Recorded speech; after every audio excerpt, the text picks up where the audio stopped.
Go. So, good morning, sir. Good morning, everyone. So, ang number din ako is number 7 and 44. So, ang question sa number 7 is, one leg of a right triangle is 20 inches and the hypotenuse is 10 inches longer than the other leg. Find the length of the hypotenuse. So, ang given na to is natay one leg, 20 inches. Ang hypotenuse na to, ang formula ang hypotenuse is x plus 10 inches. So, morning, other formula, na ato ma-input. So, leg to the power of 2 plus other leg to the power of 2 equals hypotenuse to the power of 2 or squared. So, input lang ako ang 20 squared plus x squared equals hypotenuse na to is x plus 10 squared. Then, i-multiply lang tayo siya, 100 plus 2x equals 2x plus 20x and plus 100. So, 100 na rin eh. So, then, since visible lang ang 2x, remove na ito ang 2x sa both sides. Muna ang nabilin is 400 equals 2x plus 100. And then, remove both sides, mag-remove tag 100. Muna ang nabilin na rin is 300. Tapos, 3 equals 20x na lang.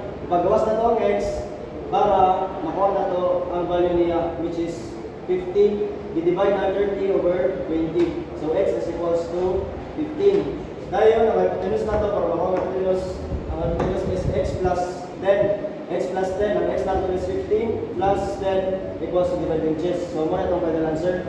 Next is 44. Find the volume of 10 if the region bounded by x equals x squared and y minus 2x equals 0 is rotated about the x-axis.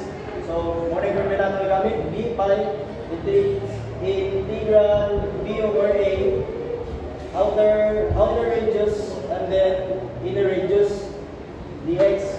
So, ang interval natin is ang ab. So, para makuha na ito ang intersections or ab na ito, kung i-integrate na ito ang 2x equals x squared equals 2x, x squared minus 2x equals 0, x times x minus 2 equals 0. So, muna ito ang intersections, x equals 0 and x equals 2. So, formula na ito, i-input lang na ito ang atong value sa y, sa x and sa y, muna siya ang x. So, input lang na ito ang 2x, x to the power of 2 minus x squared to the power of 2 dx. Then, multiply. I-multiply na ito. 2 times 2 equals 4, x squared. Tapos, x squared power of 2 equals to x to the power of 4. Para makancel na ito ang integration, automatic siya mag-plus 1. So, kaning ang x na ito, automatic mag-plus 1 mo siyang naka-over 3.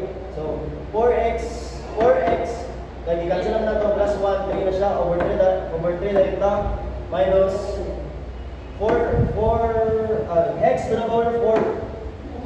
Ngayon mo na siyang 5 plus 1, automatic tayo siya ma-breakdown ng 5 or over na sa 5. Then, pag nakuha na natin ang value, i-substitute na ito ang x niya. Ang x na ito is 2, ang intersection 0 o 2. Substitute na ito ang 2 o 0 na rin sa formula na ito nakuha or equation na ito nagamit. Then, after na, input na sa calculator, pwede po siya tinamban, makusag tinamban, pwede makuha po siya ng input na diretso. So, muna itong value, ang final answer na ito is, paggawa sa calculator, 64 over 15. Ipagawas ang pi or pasunod na ito ang pi or in times sa 64 mo na siyang 64 by over 15.